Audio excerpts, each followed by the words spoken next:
words over there in Matthew, Lord, when you said to come to you all who were burdened, all you who were labored, all you who were worried, all you who were sick, and you would give us rest, Lord. You said your yoke would be light and your burden would be easy, and dear Lord, that you would give us rest. And Lord, many of us come here this morning needing that help, needing that hope, needing that rest, needing some burdens lifted, needing to see a little bit of light in the darkness. And Lord, I pray for just a minute that the saving grace of your Son and the leadership of your Holy Spirit would do just that. And I pray this in the holy name of Jesus Christ. Amen. If you would open your Bibles up to John chapter 11. I'm trying to condense what I was going to take over a few weeks because we've gotten up to to Thanksgiving, and we're going to try to condense what I was going to do in a couple of weeks into one sermon here to finish up on John chapter 11. If you're turning your way there, we'll start reading with verse 17 as I see a few of them get there. I try to remind you in your minds while I hear some of those pages turning. We covered some of these verses last week. Mainly we covered kind of the big part, the big moment here of verse 33 through 44 was the verses we read last week. I'll shorten it up and start with verse 17 through 27 is the verses will be the bulk of our text this morning. And in verse 17 we see there, so when Jesus came, he found that he had already been in the tomb 4 days. Now Bethany was near Jerusalem, about 2 miles away. And many of the Jews had joined the women around Martha and Mary to comfort them concerning their brother. Then Martha, as soon as she heard that Jesus was coming, she went and met him, but Mary was sitting in the house. Now Martha said to Jesus, Lord, if you had been here, my brother would not have died. But even now I ask that whatever you ask of God, God will give you. And Jesus said to her, your brother will rise again. And Martha said to him, I know that he will rise again in the resurrection at the last day. And Jesus said to her, I am the resurrection and the life. He who believes in me, though he may die, he shall live. And whoever lives and believes in me shall never die. Do you believe this? And she said to him, Yes, Lord, I believe that you are the Christ, the Son of God, who has come into the world. And really quickly, before we get to try to refresh your memory really quickly. I'm trying to look at all the different characters that's going on with this great miracle of Lazarus going on. Like last week, we looked at the first one. We looked at verse 31, verse 33, and 37, and a few more you could pull out of that. We looked at the Jews who were present here. Of the Jews that you see in verse 45, there's some of them came to believe. 46 shows that some of them did not. But that was the first of Jesus' work here, was providing them a way to him. Then we went back covering verse 3 through 17 right there, or actually through 16. And we looked at his work in parenting his disciples and guiding them into the ways he wanted them to go. This week I want to take a bit more of a personal look. We have 2 other major characters going on, and we just read about one of them. But today I want to go kind of from this group mentality that we saw Jesus projecting into last week into a bit more of a personal group today. At first we viewed with Martha here. In a minute we'll view with Mary. But I wanted to try to put this in the context as where it's had for just a second. And the first I thought of this, so I made a little mention of this at the end last week. As Beth and I were coming back on our trip last week, I know some of us talked about this Wednesday night too. I'm not a truck driver. I'm not one that gets out on the road a lot, and I typically avoid big cities. But coming back in, it seemed like a good idea at the time, so we decided to go through Atlanta. And I'll simply shorten it up to that was two and a half hours of terror, of stress, of 8 lanes of going 5 miles an hour at a good moment. it stopped to the rest of the moment. I lost track of Rick's, and crazy would be an understatement. It was not an enjoyable experience. But I remember at one point there, I believe that cut off is 285, if my name's correctly, and it's supposed to be a bypass, but you're not bypassing anything, and it was bad. And on both sides of it, at one point there, I noticed I was trying to survive, and these things were going through my mind here, and that's something that this old boy don't see very often. And you get to the point where there's these high-rise buildings on both sides of the road right here, and like I said, you're going like 2 miles an hour every 5 minutes, with this backed up traffic. I'm beginning to think, that would probably be pretty neat, sitting up here on one of these buildings, having one of these jobs or apartments or whatever's up in them, and you could probably see out a pretty good ways, and especially seem good when you're in this traffic. And all you can see is 18-wheelers and cars, and you feel like that rat in that rat cage, and I think, boy, that would be a pretty good view to things. And as I drove on, I began to think, well, I'm probably not as good as I think, because they're probably like me. All I can see is other cars. I bet all they see is other buildings. They can probably see down on the people a little bit, but they really don't see out there all that good. And then eventually, in what seemed like half a lifetime, you make it out the other side of Atlanta, and at least Atlanta city limits. You're a long way from getting out of Atlanta traffic. And the next sight I see there, in big sign up here, you can't miss it, is, well, I believe the right name was Fulton County Airport. And you can't help but miss it as you're barely creeping along. It's just one airplane after another. It's not like Jackson where there's one on occasion. I mean, there's just a steady stream of them coming or taking off one. And I'm beginning to think,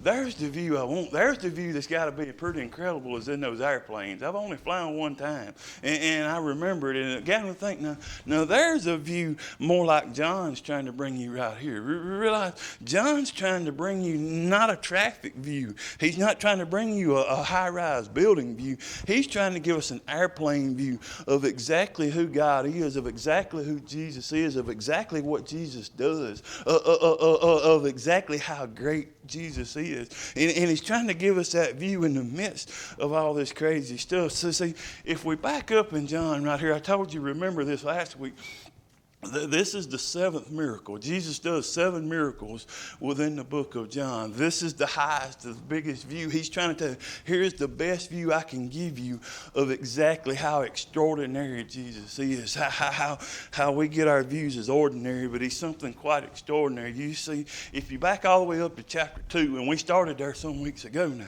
we see Jesus turn that water into wine. That was his first miracle, and it was a pretty good one. Then you can go right on from there over into chapter 4. And if you get right to the end of John chapter 4, we see Jesus does his first healing miracle within John right there. There's this official, and he comes in and he heals his son. And then right after that, immediately after that, he rolls over into chapter 5. And he comes across this poor guy here who'd been sick, had an infirmity, the Bible says, for 38 years at this pool of Bethesda. And this guy has a really, really dark outlook. He really has a clouded look, 38 years, and I can't get no help, and I can't get healed. And Jesus says, get up. And he does. So that would be number 3. And then he rolls right on over into John chapter 6, and he even does 2 back to back. The first thing, he comes out, and all these people have come to him, and he's teaching them, and suddenly we got 5,000 men, easily 15,000, 20,000 people. And how are we going to feed them? Well, we got a loaf of bread and a couple of canned sardines, and he blesses them, and they're all fed. And then what does he do? They leave with their baskets, and they get out in the sea, and suddenly these same disciples we looked at last week, they're being tossed all over the sea, and Jesus just comes walking out to them on the sea and says, stop it, and it stops it, and their minds are blown. So he goes through 5 right there, and then 6, my favorite one, we'll take another look at it here in just a minute. But he comes on over there to John chapter 9, and he meets a man that really has some problems with a view. He really has trouble with vision, because they say he comes up to this blind man, and it says he's been blind since birth. And he's sitting out here beside the temple begging because he can do nothing else. He's known nothing else. Since he could crawl, since he could eat, since he could do anything. Here's this poor man who can't have anything. What does Jesus do? He spits in the mud. I still try to figure out what you call this tough, holy putty or Jesus spittle or whatever you want to call it, but he makes this mud spitball and he sticks it on his eyes, and what he's doing, he literally creates new eyes. This guy has none. So out of nothing, he makes a vision for this guy here in front in John chapter 9. And then, as if that wasn't enough, I think John's remembering this. Remember, John's in his 90s when he's writing this. Remember back to it, John says, well, I got to give him one more that takes them to a higher viewpoint, to a higher vantage point, to a better outlook, to an airplane view, more than all the rest of them. When we come to Lazarus here, we come to his people, we come to his sisters. And I realized this as I thought about that on that same trip. As we were beginning that same trip, I find every one of them mentioned to you here, the Jews, the disciples, Mary, Martha, and then Mary to come later.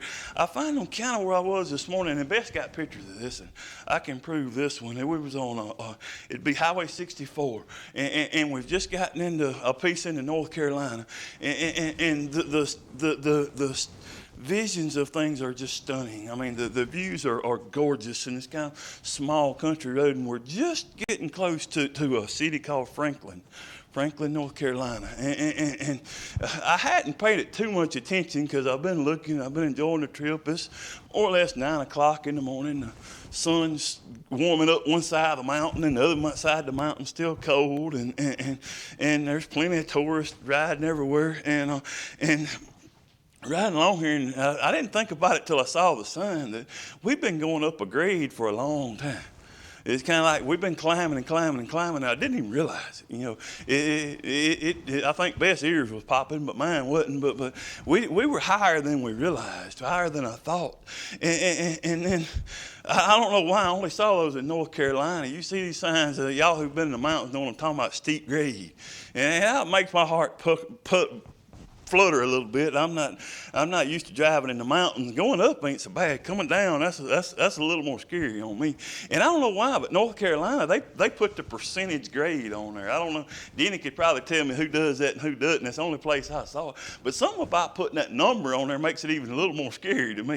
If it just says steep grade, I can kind of go on by it, and it doesn't get me that much. But when it says 7% and 6% and 8%, I'm like, oh man, this is worse than the one before. That puts another little level of anxiety on me, and so we start coming down, and it's pretty good grade, and of course Beth's stopping and taking pictures every 5 minutes, and suddenly you're going down this long steep grade, and there's this overlook where you can pull off here, and so we pull off over here, and we step out, and I don't know how to put into words the sight I saw, except as soon as I stepped out of the car, I said, this must be how God views us.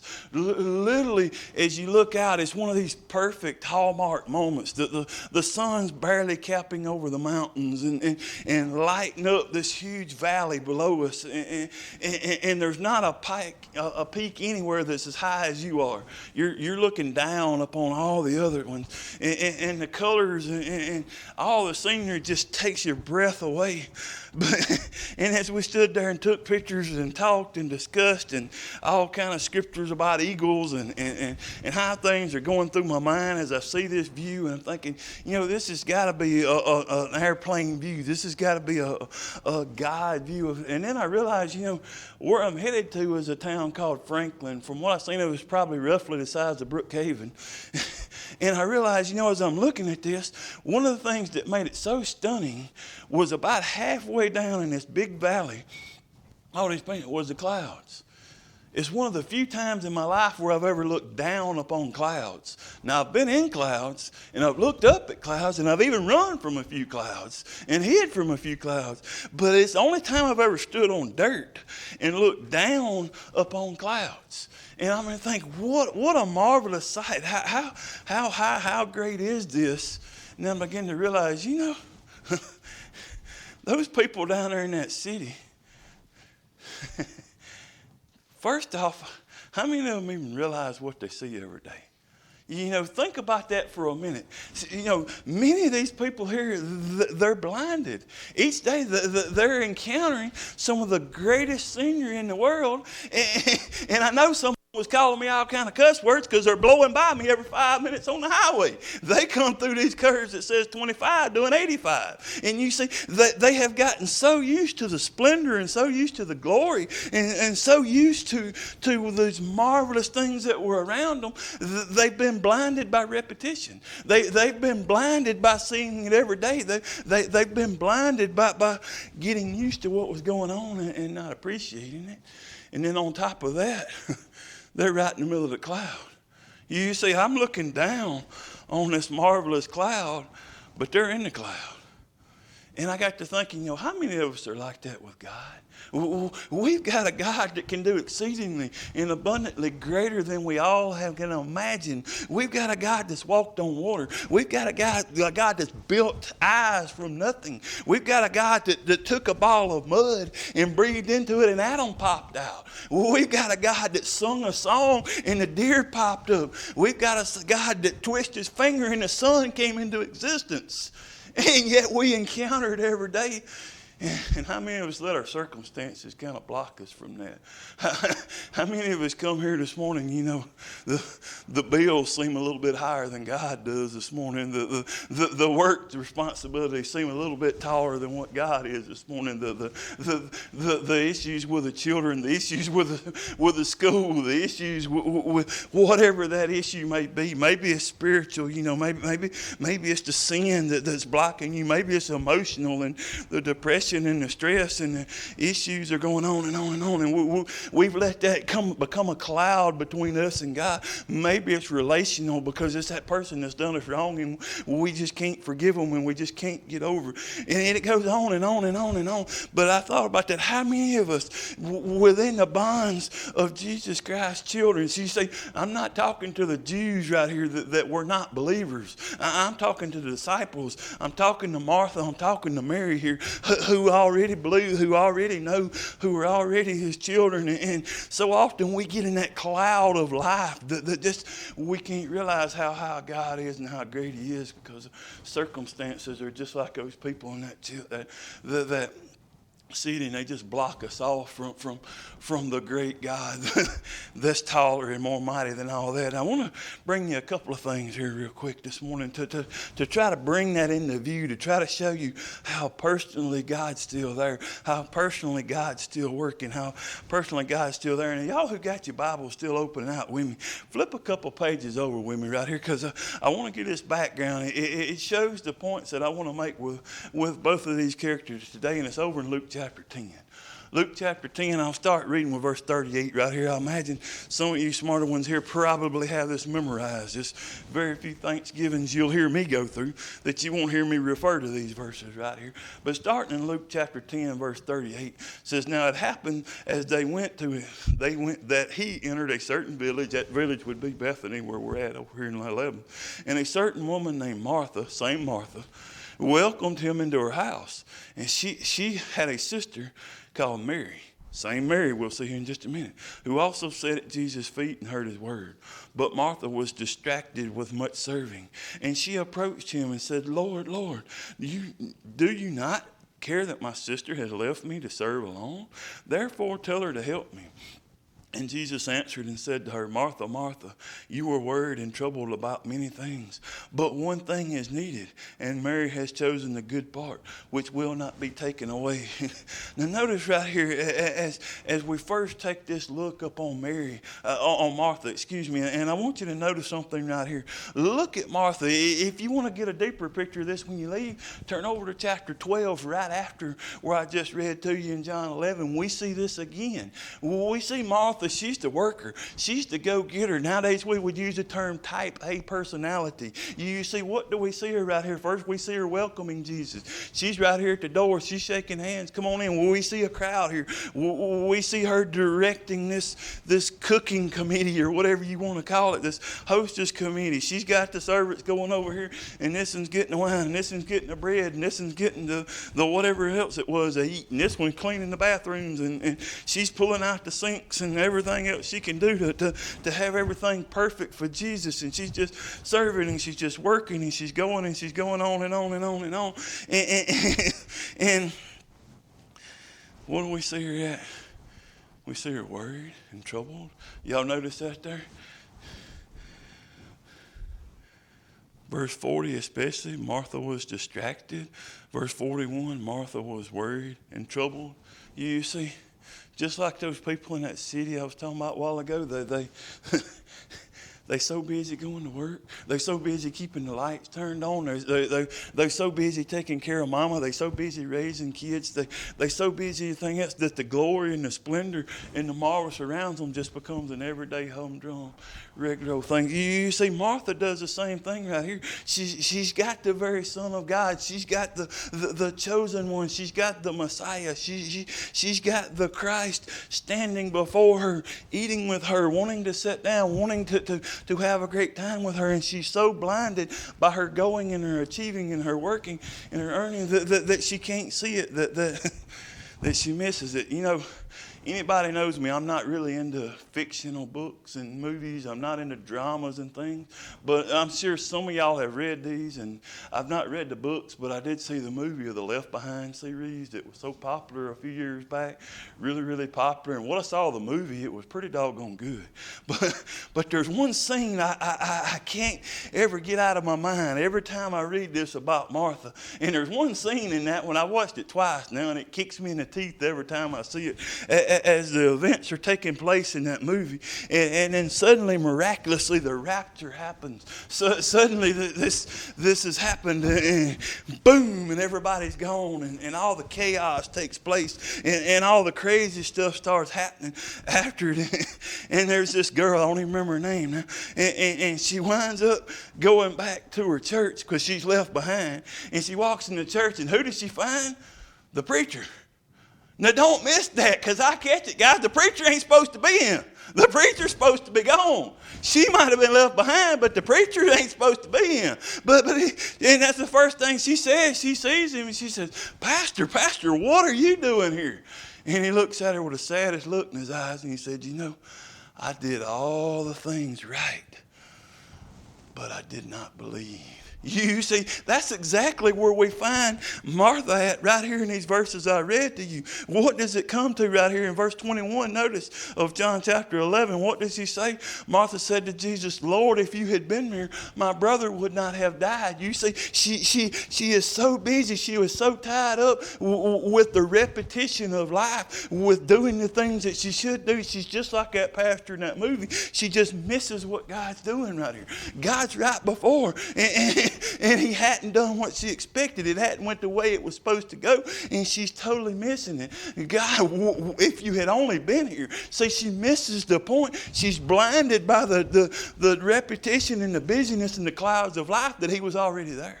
You see, she did not realize that he had been there the whole time. You see, the thing that I want you to get this morning in the couple minutes that I have left here is this, that even though he was 4 days late, to God he was right on time. You see, that 4 days was a cloud. That 4 days was a pressure. That 4 days was a busyness. What darker cloud comes in our lives than death? You know, especially the death of a family member, especially the death of someone that's close. She's in that cloud and can't see through it that he's been there the whole time. And notice the thing with her, she's been so busy.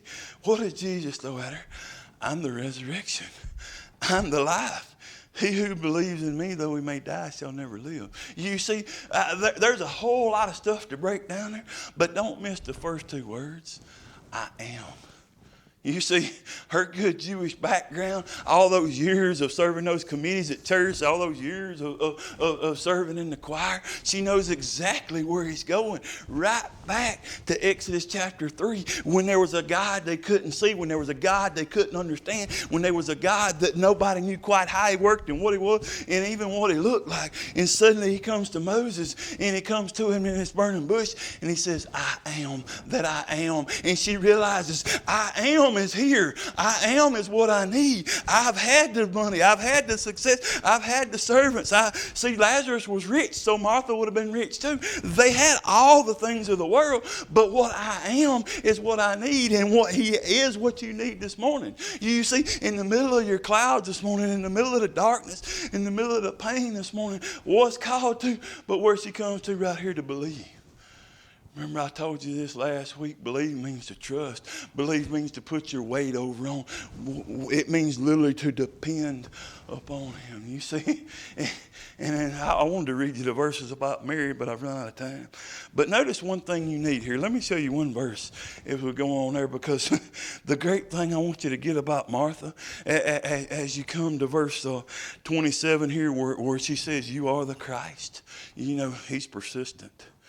God's extraordinary love has always been persistent.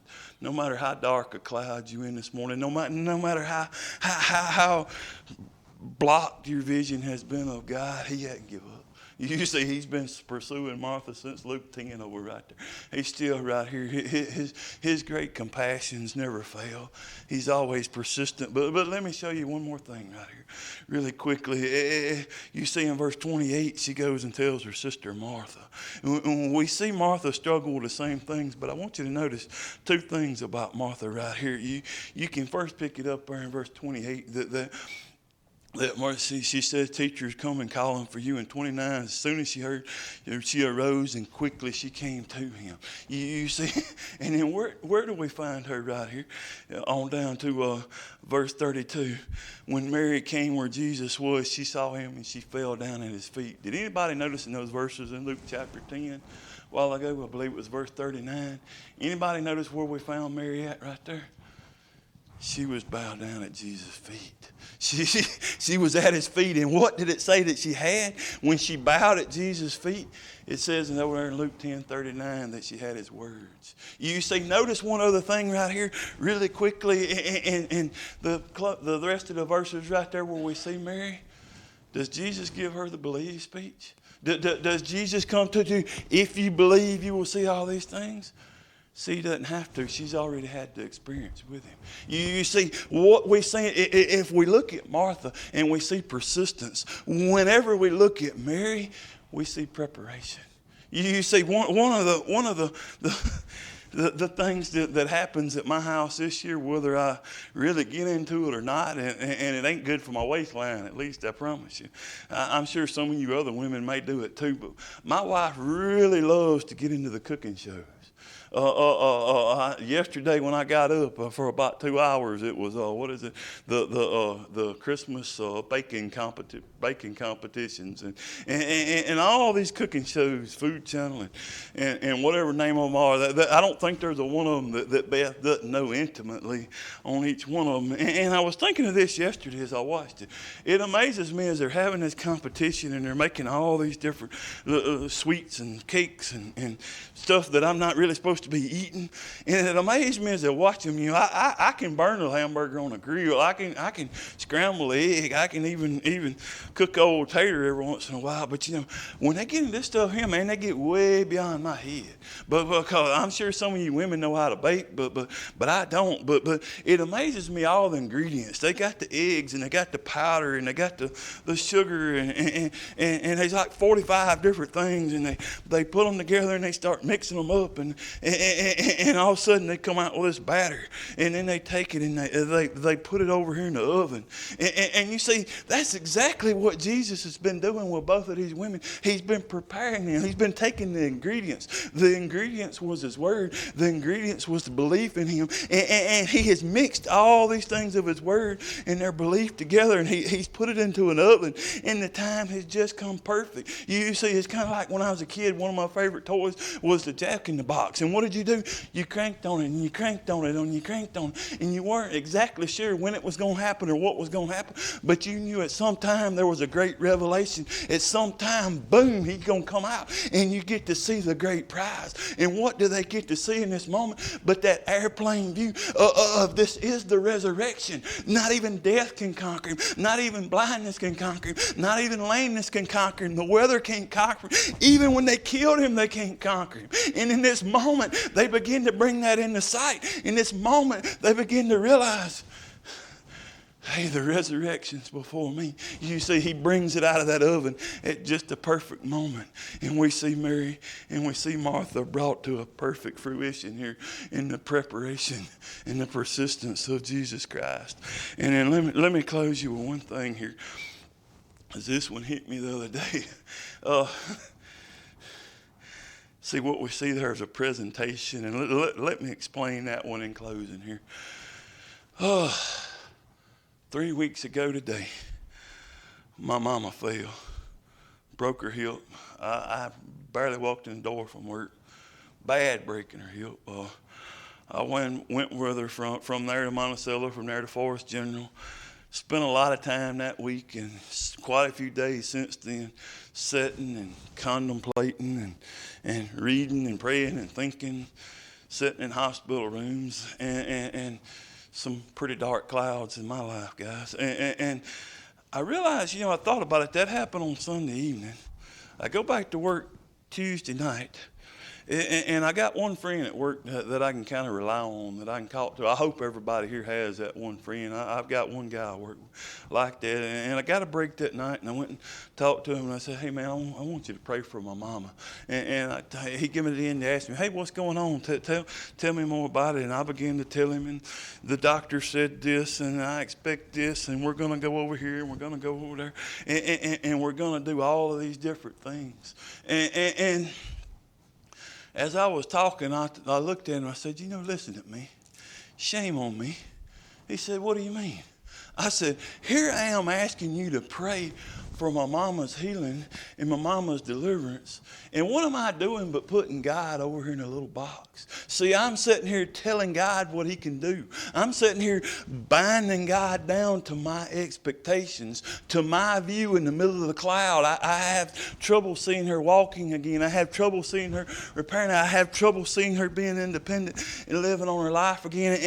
And as I talked to him, I said, look at me, shame on me. I'm asking the mighty God of heaven, who created us, who can do exceedingly and abundantly more than we ever imagined, to do a work here, and then I want to limit him in my little bitty expectation of my views and my clouded, obstructed view, and tell him what he can do. I said he can do more than I ever imagined. See, this morning, see, my view of God was just like Lazarus. It was back in a tomb. It was ordinary. It was regular. It was only what we physically expected. It was only what I thought it was. And you see, just like Jesus, he said, roll back the tomb, and he says, get up. And when his will is done, it's more than we can understand.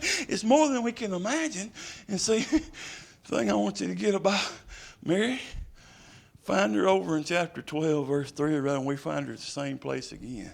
You see, what we find from Mary is just what I'm finding through this dark cloud in my own life. When we want to see it from God's view, we find it from the feet of Jesus. You see that guy I told you about that he made eyes for a while ago? If you want to look at it, John chapter 9, verse 39, one page behind, Jesus said to this, for judgment I have come into this world, that those who do not see may see, and that those who see may be made blind. Let me ask you this morning, as Ben comes for invitation. What's your personal view of God this morning? Because I know everybody here, you're either going into a problem, you just come out of a problem, or you're in the middle of a problem this morning. 3 categories. But you see, the thing that Mary learned, the thing that Martha learned,